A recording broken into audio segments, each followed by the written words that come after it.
There's a bloke who comes into my shop every few months, swears blind he's doing everything right. Premium fuel, fancy additives, fills up at 6 in the morning because someone told him the fuel's denser. And every time I have to bite my tongue because he's burning money on stuff that does absolutely nothing while ignoring the one thing that actually would. 20 years I've been doing this, and the gap between what people think saves fuel and what actually saves fuel, it's massive. Most of it's marketing dressed up as advice. So today I'm going through 7 fuel myths I hear constantly, where they come from, why they're wrong, and what to do instead. By the end, you'll know exactly how to spot the nonsense before it costs you. I see this all the time at the pump. Perfectly normal cars getting fed premium like it's some kind of treat. And most of the time, it's just an expensive habit.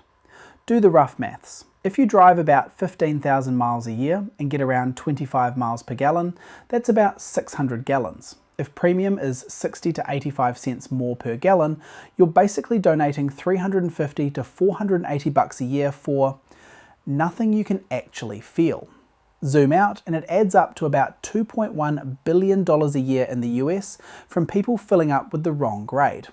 Here's the key bit. Octane is knock resistance. That's it. It's not cleaner, it doesn't have more energy, and it doesn't automatically give you more power. The only question is, does your car require it or just recommend it? If it requires premium, it's built for it, usually higher compression or turbo stuff. Run regular and the car will protect itself by backing power off, and you can end up chasing problems. If it only recommends it, regular won't hurt it, and any gain is usually too small to pay back.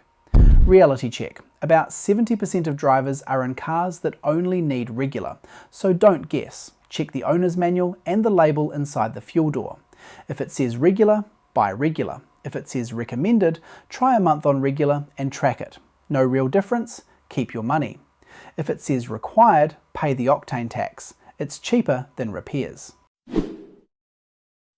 I hear this one all the time. Don't put cheap gas in it, you'll ruin the engine. And I get where that fear comes from, but most of the time it's aimed at the wrong thing. The name on the sign isn't the magic. What matters is the detergent package in the fuel. Top tier gas just means it meets a higher detergent standard, something like 2 to 5 times the EPA minimum. And that actually shows up in the real world.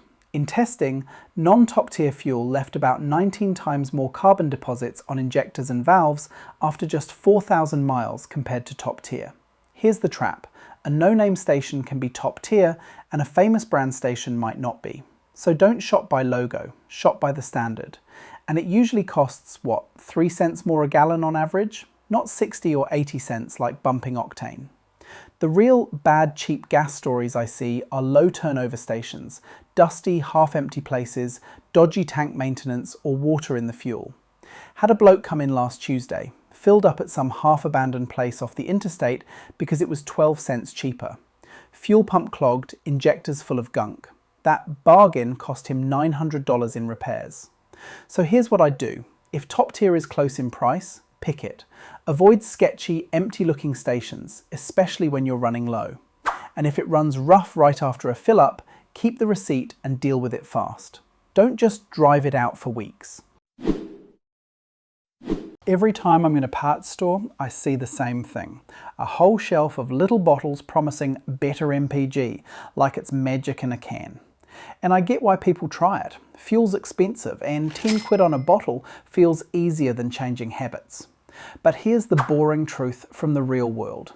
The EPA tested over 100 of those gas-saving gadgets and products over the years, and none of them moved fuel economy in a meaningful way. Most of the MPG booster stuff is just marketing. Now, there is one bottle that can actually do something sometimes, a proper PEA fuel system cleaner. Not because it adds energy to fuel, but because if your injectors are dirty, it can help clean them up and bring back lost flow. The catch is, loads of cleaners don't even have real PEA in them. People end up paying for basically solvent and good feelings. Seafoam, for example, doesn't contain PEA at all. And I know some of you lot have tried every bottle on that shelf at some point. Drop a comment. What have you actually used, and did you notice anything real? Last thing, If you've got a modern GDI engine with carbon on the intake valves, a tank additive won't fix that.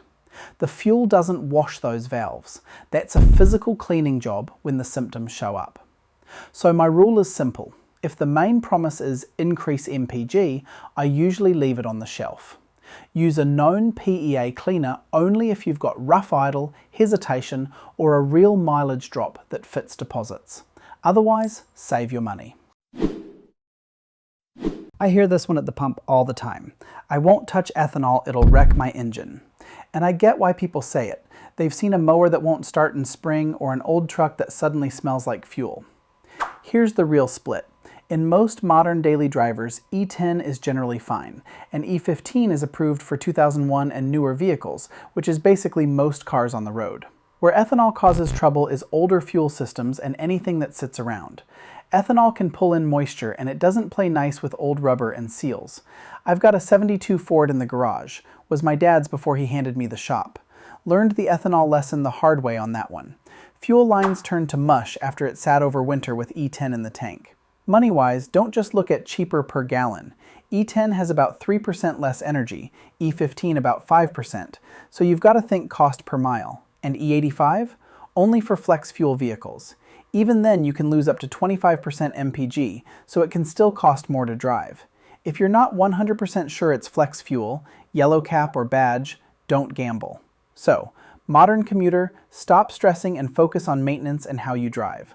Older car or seasonal kit, avoid ethanol when you can, and don't leave fuel sitting for months. People tell me all the time, Frank, I'll just drive slower and I'll save loads of fuel. And yeah, sometimes, but slower isn't automatically better.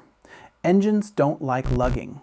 Your gearbox has certain speeds where it settles in, torque converter locks up, revs drop, and the whole thing just relaxes. For a lot of cars, that happy place is somewhere around 40 to 50 miles per hour, give or take, more like 35 to 60 depending on the vehicle. Where people really burn money is motorway speed creep. Rough numbers. Going 50 to 60 uses about 12% more fuel. 60 to 70 is about 14% more. 70 to 80 is about 15% more. Stack that up, and 80 can cost you around 27% more fuel than 60. That's not a little bit, that's a proper monthly bill. And the other killer is driving like you're late for a flight, hard launches, late braking. That can cost 15 to 30% on the highway and up to 40% in town. I did 4 years of rally driving back in the day. Loved it. But that's the track. On public roads, it just burns money. Took me a while to switch that off, honestly. If those numbers made you pause, fair enough. Hit like or subscribe if this stuff's useful. Helps me keep making these. Practical tip. Pick a sane cruising speed and stick to it. Smooth throttle beats slow but constantly changing. And cruise control on flat roads can save around 7%. Just don't let it mash the pedal uphill to defend 1 mile an hour. You know the little life hacks that do the rounds every summer? Someone at work swears if you fill up at sunrise, or if you never touch the AC, you'll beat the fuel pump. Technically, there's a tiny bit of truth in there. In real life, it's mostly noise.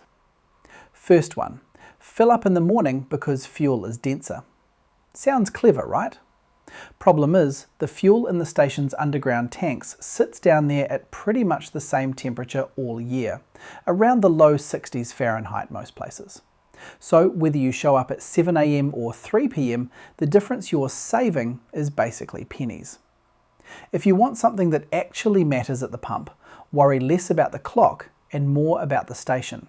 A busy place with decent turnover and well-maintained tanks is usually a safer bet than a dusty, empty one. Second one, AC versus windows down. Below about 40 miles an hour, open windows can be slightly cheaper. Once you're up around 55 to 65, the drag from open windows often costs more than just running the AC. But either way, your speed and your right foot outweigh this by a mile. So yeah, stop chasing tiny physics tricks. Go after the big stuff that moves the needle. Every week someone comes in or messages me with a new fuel trick. Special pump button, magic bottle. A mate swears if you do it on Tuesdays you'll get better MPG. And look, I'm not saying every tip is nonsense, but most of it is just tiny effects dressed up as a plan. Here's the one question I use to filter all of it. Does this change my required octane, my deposit control, or my driving load?